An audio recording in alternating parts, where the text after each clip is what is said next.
Bismillahirrahmanirrahim. Assalamualaikum warahmatullahi wabarakatuh. Perkenalkan, saya Agung Purnomo. Beberapa menit ke depan saya akan sharing bagaimana tentang cara menyusun pendahuluan pada artikel ilmiah, yaitu proceeding sama jurnal menggunakan pendekatan teori dari buku teks atau textbook. Ini lebih ke konsep, untuk materi tentang praktek akan dijelaskan lebih lanjut. Ini sebagai contoh, salah satu artikel kami terbit tahun 2018, Jurnal Entrepreneurship Education, Scopus Q2. Jadi seperti ini contoh introduction atau pendahuluan di suatu artikel baik proceeding maupun jurnal.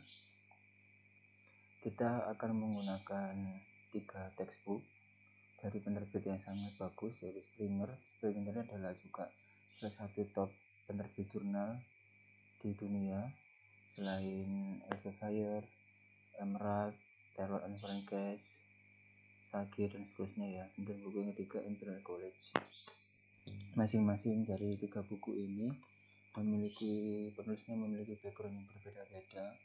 Kalau Michael J. Kalch ini adalah seorang ahli teori biologi lulusan Harvard, seorang dosen di Case Western Reserve University. Sedangkan yang buku kedua sama-sama Springer juga adalah dari Inggris, John Blackwell dan John Martin ini adalah seorang editor atau reviewer tulisan paper.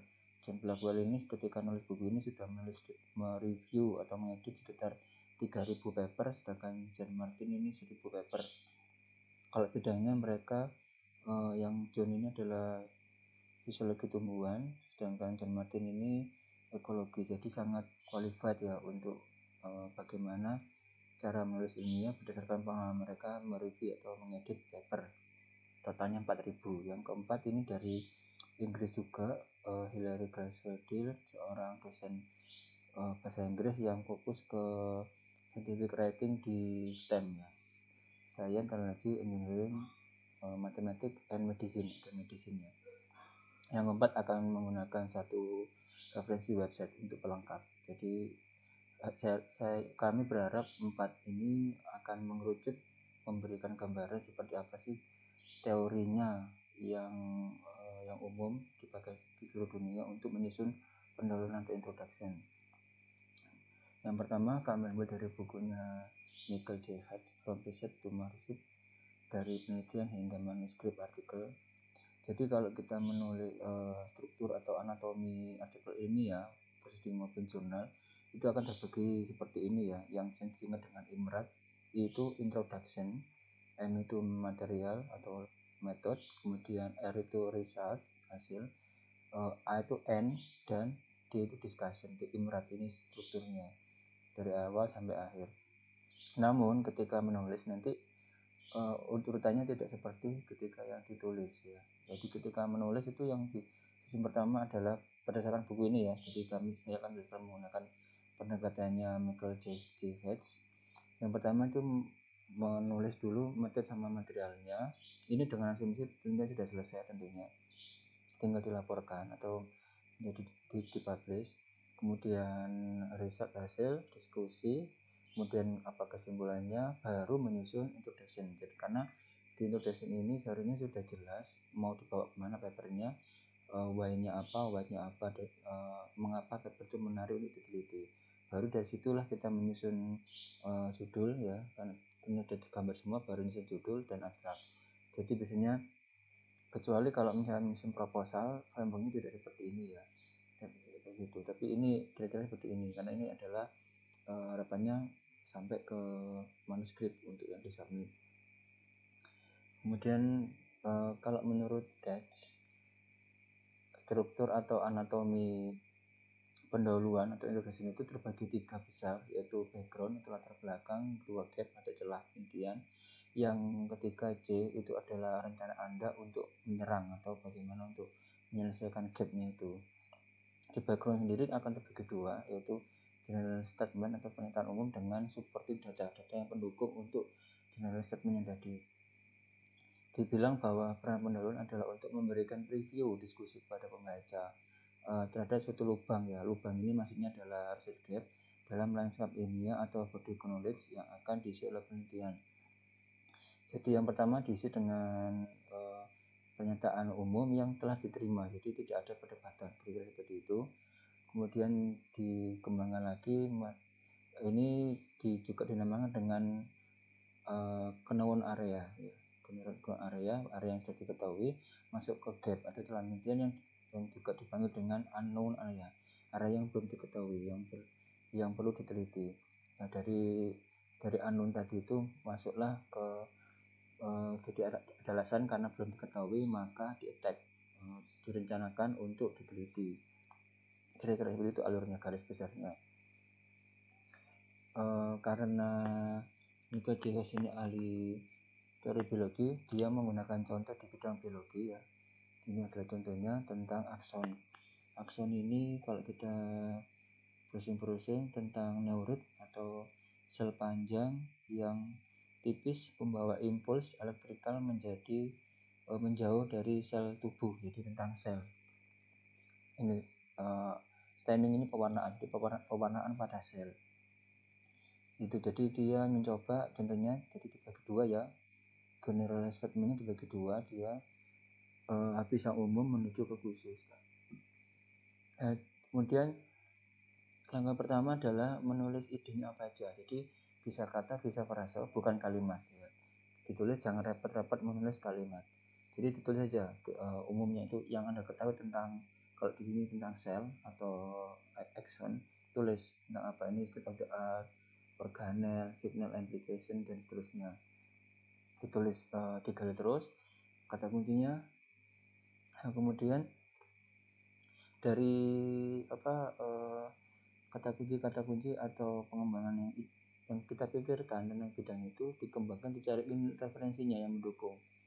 Jika penelitian Anda itu menggunakan referensi dari luar atau studi pustaka, maka banyak menggunakan ini buku, artikel, atau basis data. Tapi jika ini dibangun berdasarkan eksperimen, ini untuk teman-teman yang STEM itu, maka bisa menggunakan catatan penelitian. Jadi dicari referensinya. Kalau ini kan manual. Tapi kalau kita menggunakan manajemen referensi atau seperti Mendeley akan bagus, langsung muncul ya, dihubungkan. Jadi referensinya mendukung ini apa aja. Itu. Terus langkah berikutnya, jadi setelah idenya apa ya, kemudian cari referensi yang mendukung, kemudian dari itu kita bentuk menjadi kalimat istilahnya kalimat kasar atau kalimat awal. Disambung sendiri, satu ide jadi satu kalimat, tentunya didukung dengan referensi. Setelah jadi kalimat, tentu dari beberapa kalimat itu ada kecenderungan satu topik yang mirip atau yang sama ya, atau fokus tertentu. Nah, itu Anda kelompokkan. Misalkan di sini tentang sel ini dia mengelompokkan menjadi 3, 1, 2, 3. Di sini di kelompokan ini dinamakan temporary time label tema sementara TTL. Ya, itu dikelompokkan. Ini masih berupa frase ya, bukan kalimat utuh. Gitu. Jadi ini dikumpulkan. Jadi setelah tadi itu, kemudian yang tadi masih berupa poin-poin itu dijadikan kalimat utuh ya, tanpa balet-balet, dan jadiin satu paragraf. Jadi satu paragraf yang awalnya ini adalah frase untuk temporary time label tadi, jadiin kalimat topik gitu ya. Jadi kalimat topik, dan kalimat topik biasanya untuk scientific writing itu terletak di awal kalimat atau deduktif gitu. Jadi satu kalimat yang menggambarkan seluruh satu paragraf, kemudian ini kalimat topik, kemudian ini adalah kalimat pendukung atau kalimat penjelas yang mengembangkan dari kalimat topik tersebut. Seperti itu. Jadi sekali lagi dipertegas bahwa nah dari 3 tadi itu terus diurut-urut ya. Jadi ada tiga frase tadi itu dipilah.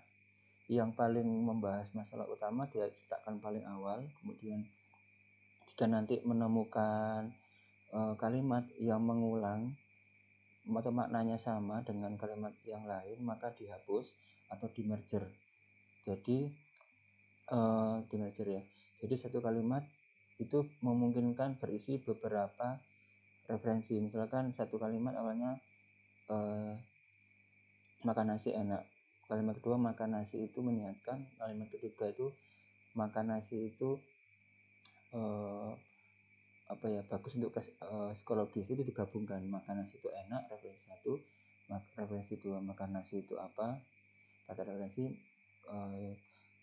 makan nasi itu enak referensi satu, sehat referensi dua, yang tiga psikologis tiga. Jadi satu kalimat bisa gabungan dari beberapa referensi.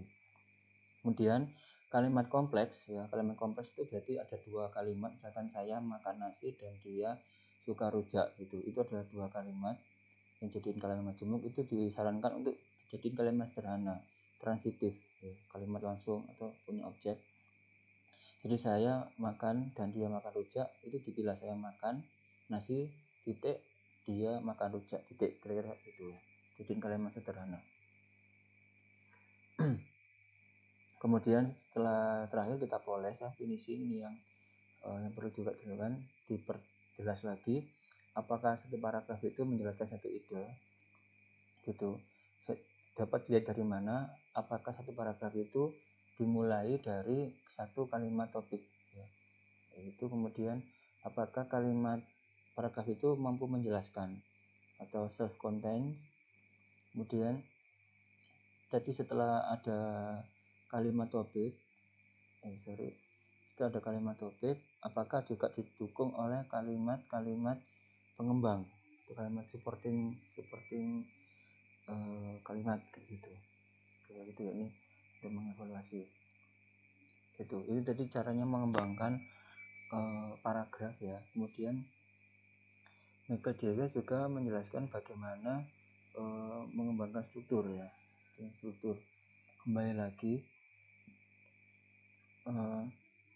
ketika membangun ini, kita awal dulu dari yang bagian A, membangun latar belakang. Jadi tipsnya dalam pernyataan ilmiah diterima secara umum ya, belum ada perdebatan itu yang luas. Kemudian jurnal apa yang kira-kira diketahui oleh, jadi kita juga mempertimbangkan target pembacanya ini. Kita biasanya kalau samping kan jelas ke jurnal apa udah tahu kira-kira pembacanya bidang apa, itu akan kira-kira bidang ini sudah dipahami secara umum oleh para pembaca di bidang ini gitu. Setelah yang umum, daerah yang unknown ya, yang kita didukung dengan supporting data. Supporting data ini juga bisa kita bilang istilahnya sebenarnya juga state of the art ya. Jadi penelitian terdahulu yang sudah dicapai. Jadi penelitian apa yang sudah dicapai oleh saintis ya. Kemudian masuk yang B ya, masuk yang B atau gap atau celah penelitian. Karena kita sudah tahu, sudah menulis penelitian apa yang sudah dilakukan, kita jadi tahu penelitian apa yang belum dilakukan untuk menjawab suatu permasalahan atau fenomena atau suatu kasus yang dinamakan dengan gap gitu ya. Jadi itulah kenapa dibilang area unknown, area yang belum diketahui karena belum diteliti gitu. Nah, setelah tahu gap apa yang belum diteliti, maka masuk ke rencana penelitian atau plan of attack ya. Dia kalau menurut JFS juga dijelaskan sekilas tentang metode dan metode penelitiannya, tapi tidak boleh terlalu mendalam ya, karena yang mendalam di bab metode penelitian, metode metodologi penelitian gitu ya, gitu. Jadi kira-kira gitu ya. Oke, jadi sudah kebayang. Ini adalah contoh seperti apa introduction, dipilah-pilah menjadi 4 bagian. Ya, yang pertama pernyataan umum yang sudah diterima ini ya, tentang pertukaran gas bla bla bla ya, bla bla bla. Kemudian available data, ini adalah studi literaturnya atau state of the art-nya, apa yang sudah diteliti. Kemudian gap-nya, nah ini dibilang ya, is difficult, untuk sulit untuk mendeterminasi bla bla bla. Jadi ada masalah, kemudian similar juga difficult untuk menghubungkan. Jadi ada masalah yang belum ketemu solusinya apa, belum bisa dijelaskan oleh teori sebelumnya, belum dijawab oleh penelitian-penelitian terdahulu karena memang belum diteliti gitu. Makanya dari sini baru masuk ke ini, solusi kami adalah menginvestigasi bagaimana bla bla bla. Jadi inilah jadi alasan mengapa perlu diteliti ya. Jadi seperti ini alurnya. Introduction menurut J. Katz ya. Terus kita masuk ke buku yang kedua, tulisannya Blackwell sama Martin. Tidak terlalu detail strukturnya seperti buku sebelumnya. Ini jelas, dia cuma menjelaskan bahwa pendahuluan harus menjelaskan mengapa penelitian dilakukan, why ya, juga why penting. Jadi terutama mengapa perlu diteliti ya, dengan menggambarkan konteks penelitian, referensi studi sebelumnya atau state of the art ya, kemudian fenomena diteliti, alasannya, kemudian itu kira-kira ya, tujuan dan apa yang terjadi, what was done ya, atau dari state of the art. Ini kira-kira yang harus masuk di pendahuluan tanpa ada strukturnya. Ini contohnya seperti ini ya, penelitiannya tentang tanaman yang dimakan oleh rusa ya. Terus ini ya, dimakan oleh rusa, kemudian bagaimana solusinya biar nggak dimakan rusa gitu kira-kira. Karena dia Blackwell ini ahli ekologi ya, dari fisiologi tumbuhan, dan kalau Martinnya ahli ekologi. Jadi ini kira-kira, makanya kasusnya seperti ini. Dari sini ketahuan objektif ya, objektif untuk menguji hipotesis ini di sini ada. Jadi alurnya juga hampir sama, ada masalah, kemudian metode ini ya, ada masalah, kemudian current method atau state of the art atau penelitian terdahulu tentang apa, tapi belum menjawab atau belum menjawab pertanyaan, dinamakan dengan research gap, sehingga di sini jelaskan butuhnya penelitian untuk ini menguji ini. Jadi ini penelitiannya adalah untuk menguji hipotesis ya. Hipotesis berarti penelitian kuantitatif setahu saya, menguji hipotesis apakah serigala urin dapat efektif deteran ini, mengganggu atau menghalau gitu ya. What was done, ini penelitian terdahulunya apa tentang cara untuk mengatasi masalah ini. Itu ini akhirnya ketemulah subheading ya, subheading atau kalimat topiknya untuk paragraf tersebut. Gitu. Ini yang menggunakan brand. Jadi hampir sama sebenarnya dengan sebelumnya, tapi lebih detail yang J-Hatch tadi. Terus kita gunakan buku yang ketiga, Science Research Writing. Ini lebih tentang, kalau kita baca mendalam bukunya, itu lebih tentang bagaimana secara bahasa yang bagus ya untuk penulis yang non bahasa Inggris seperti saya, seperti kita dan anda yang orang Indonesia. Di salah satu halaman dia menjelaskan ini struktur dari menulis ilmiah yang menunjukkan bahwa shape-nya atau bentuknya tidak kotak gini ya. Ini maksudnya seperti ini. Ketika kita menulis introduction itu awalnya umum ya, makin lama makin spesifik atau makin mengerucut atau makin fokus. Itu maksudnya. Kalau metodologi sama, bisa juga sama. Nah, kalau discussion itu juga gini. Ketika kita ada tabel ya sederhana gitu atau grafik, dijelaskan, dikembangkan. Jadi semakin mengembang.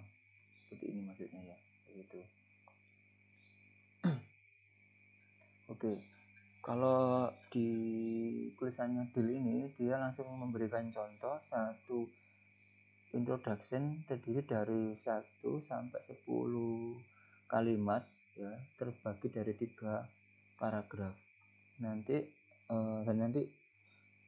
beliau menjelaskan masing-masing peran dari kalimat-kalimat tersebut untuk menyusun satu introduction yang utuh. Seperti ini contohnya. Kalimat pertama, penulis menjelaskan tentang pentingnya penelitian. Ini ya, PLA mendapatkan, ini kata kuncinya yang bisa kita catat, bahwa ketika awalnya ini kita berusaha meyakinkan pembaca bahwa ini penting gitu ya. Kita bisa menegaskan atau emphasize menggunakan kata mendapatkan perhatian, attention, kemudian important ya, ini which is important, economic, important penting, ada tren kenaikan gitu, kita bisa itu, terus potensi ya, terus juga implikasi positif dan seterusnya. Jadi itu penegasan-penegasan yang kita bisa masukkan, oh ini penting itu di saat di awal paragraf paling atas sendiri, di awal introduction. Kemudian yang kedua ini ya, writer kalimat 2 menjelaskan tentang informasi umum, background. Ini biasanya menggunakan definisi atau terminologi ya, PLA adalah bla bla bla bla gitu. Jadi adalah tentang what. Yang kalimat 3 itu memperjelas atau mengulang lagi informasi 1 dan 2 gitu ya. Ini biasanya ya, ini menggunakan kata potensial ya, Bapak, ini penting dengan cara menunjukkan ini berpotensi loh gitu. Kemudian baru dia masuk ke kalimat 4, tetapi ditemukan bahwa ada kelemahan gitu. Jadi menunjukkan ini problemnya, habis menunjukkan potensinya, gula-gulanya, baru menunjukkan masalahnya kayak gitu. Pada kalimat kelima, penulis menggunakan transisi untuk antara literatur review dengan masalah ini tadi masalah 4. Ke-6 itu literatur review, kalimat 6 ini ya, for example. Jadi ke-6 ini menunjukkan state of the art, penelitian terdahulu yang telah membahas atau publikasi yang telah mengulas tentang PLA ini itu ya, bla bla bla bla. Tetapi kalimat 7 ini menunjukkan riset gap-nya atau teori gap-nya. Tetapi pandemi udah diteliti 2 tahun yang lalu kayak gitu. Sangat sedikit perhatian yang diberikan untuk pemilihan. Jadi ini menunjukkan riset gap-nya ya, alurnya seperti itu. Kemudian baru ke-8 jelaskan tentang penelitiannya, karena tadi dibilang belum ada penelitian yang membahas tentang pemilihan komponen karet yang appropriate, yang pantas, maka penelitian ini akan meneliti tentang pemilihan komponen itu, menjawab itu. Tadi kalau di buku itu namanya attack plan gitu ya. 9 menjelaskan sekilas tentang metode penelitiannya, metode bagaimana memilih komponen untuk itu tadi. Terus dari 10 itu, yang 10 peneliti memberikan findingnya, temuannya, hasil dari penelitian gitu. Jadi ini komponen dari introduction menurut itu dia, menurut Dill gitu ya, gitu. Oke. Nah, kemudian dari 10 kalimat ini dibagi 4 ya, 4 komponen utama. Yang pertama tentang pentingnya penelitian, kemudian informasi latar belakang, kemudian terminologi atau kita memahami dengan definisi ya, kemudian menunjukkan riset masalah penelitian. Yang bagian kedua tentang riset state of the art atau current research ya, penelitian terdahulunya. Kemudian baru yang ketiga tentang riset gap-nya. Kemudian baru yang keempat tentang papernya itu tentang apa, untuk menjawab riset gap-nya tadi. Ini adalah komponen atau anatomi introduction menurut lupa lagi ya, Dill gitu ya. Oke. Yang keempat menggunakan website terakhir ini sebagai menggunakan gambaran, ini menggunakan piramida yang terbalik, hampir sama ya. Yang pertama adalah introduction, apa yang kita tahu ya, apa yang dunia tahu tentang bidang tersebut. Kenawan ya, noun, what do we know, apa yang kita tahu gitu. Semakin kedua makin mengerucut, apa yang belum diketahui, kita bisa juga biasanya kita pahami sebagai riset gap, apa yang belum diteliti ya, apa yang belum bisa dijawab atas masalah di lapang. Yang ketiga, bagaimana dan mengapa gitu. Jadi bagaimana kita menjawab mengisi riset tadi dengan penelitian kita gitu. Atau kalau penelitian menggunakan hipotesis tentang menguji hipotesis. Demikian. Oke, dari 4 itu coba kami rangkum ya, yang selama ini kami gunakan ketika nulis itu. Ketika mengisi introduction diawali dengan sesuatu yang umum, paragraf ini 4 ini adalah 4 paragraf, minimal ada 4 paragraf dalam satu introduction. Paragraf umum ya, menjelaskan tentang, misalkan tentang Instagram, berarti seperti apa itu Instagram, atau kalau bahas tentang Instagram berarti diawali dengan teknologi sosial media, baru ke khusus membahas tentang Instagramnya atau masalah di Instagram sesuai dengan tertentu. Habis itu penelitian terdahulunya apa. Kalau udah ketahuan penelitian terdahulu, maka kita bisa menulis apa riset gapnya, penelitian yang belum diteliti, sehingga ada alasan untuk kita untuk melakukan tujuan penelitiannya apa gitu. Atau untuk model yang lain itu ya, satu apa ya, misalkan penelitiannya itu keywordnya banyak di judul ya, intinya apa, itu bisa dibagi jadi beberapa bab topiknya. Misalkan pengaruh A, B, C terhadap D, maka paragraf 1 itu jelasin tentang A, paragraf 2 tentang B, paragraf 3 tentang C, paragraf 4 bisa menjelaskan tentang D. Jadi topiknya menyesuaikan. Itu biasanya di penelitian yang menggunakan multivariate atau beberapa variabel. Baru nanti ada state of the art, penelitian terdahulunya seperti apa tentang itu, ketemu riset gap. Nah, nanti dari situ kita ingin novelty ya, atau tadi dibilang finding, temuannya, kebarunya di mana. Nah, nanti juga dibahas jelas. Untuk beberapa bapak juga ada menunjukkan rumusan masalahnya apa dan hipotesisnya apa. Ini biasanya untuk penelitian yang kuantitatif. Jadi ini adalah anatomi pendahuluan yang sering kami gunakan. Jadi tidak jauh beda dengan teori-teori textbook. Demikian. Nah, ini mari kita coba membedah anatomi salah satu paper kami, introduksinya ya. Mari kita lihat. Kalau kita bandingkan dengan situ tadi, ini adalah introduction ya.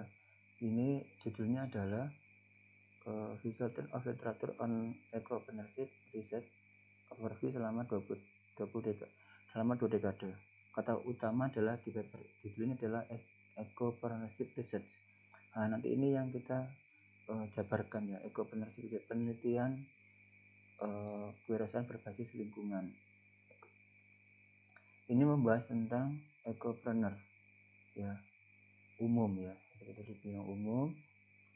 Ini juga membahas ecopreneur lagi, tentang lebih ke terminologi ya, terminologinya atau definisinya.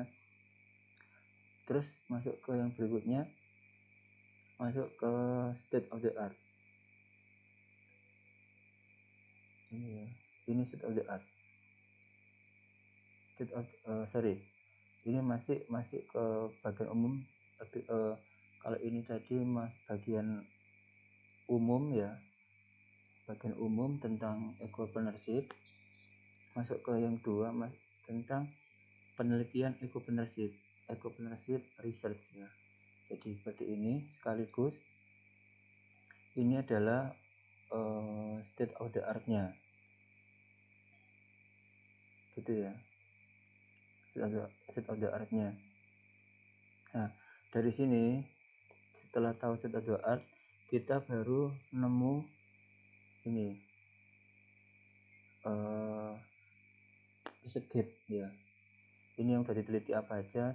Akhirnya kita ngomong, oh ini loh yang belum kebanyakan yang teliti itu tentang sampelnya sedikit, atau kasusnya kasus tunggal, atau tanpa visualisasi, sehingga belum ada studi yang menjelaskan big picture-nya seperti apa. Penelitian tentang ecopreneurship ya. Inilah yang dinamakan dengan riset gap atau yang belum diteliti. Kemudian ini ada lagi metodenya. Itu tadi ya metodenya, gambarnya menggunakan metode seperti apa. Untuk itulah baru kita sampaikan tentang penelitian ini, kayak gitu ya, tujuan penelitiannya. Jadi inilah contoh gambaran menyusun introduction. Saya Agung Purnomo, semoga sharing saya tentang bagaimana konsep menyusun penulisan pada artikel ilmiah menggunakan pendekatan teori berdasarkan textbook itu semoga berguna untuk Anda. Tetap berkarya. Wassalamualaikum warahmatullahi wabarakatuh.